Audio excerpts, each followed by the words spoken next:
OC সাহেবের আজকে আমরা 5 জনকে অ্যারেস্ট করেছি, তার ভিতরে একজনের নামে ওয়ারেন্ট আছে এবং বাকি যে 4 জন আছে আমাদের পিরোজপুরে 2টি নাশকতার মামলা আছে।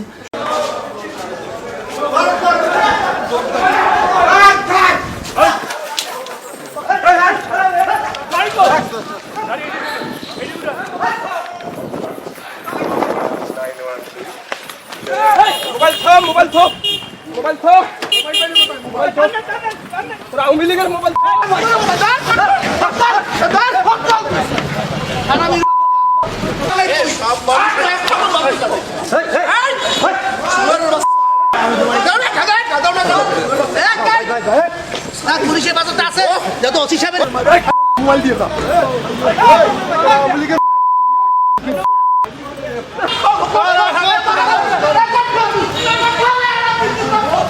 আপনারা অবগত আছেন, আজকে আমরা 5 জনকে অ্যারেস্ট করেছি, তার ভিতরে একজনের নামে ওয়ারেন্ট আছে এবং বাকি যে 4 জন আছে আমাদের পিরোজপুরে 2টি নাশকতার মামলা আছে।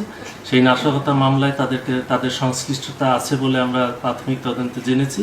সেই হিসাবে তাদেরকে আমরা অ্যারেস্ট করেছি এবং আমরা বিজ্ঞ আদালতে তাদেরকে প্রেরণ করব।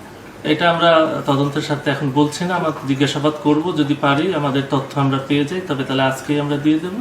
নাহলে আমরা তো জানেন যে জিজ্ঞাসাবাদের জন্য 24 ঘন্টা সময় পাই, তার ভিতরেই আমরা তাদেরকে বিজ্ঞ আদালতে প্রেরণ করব।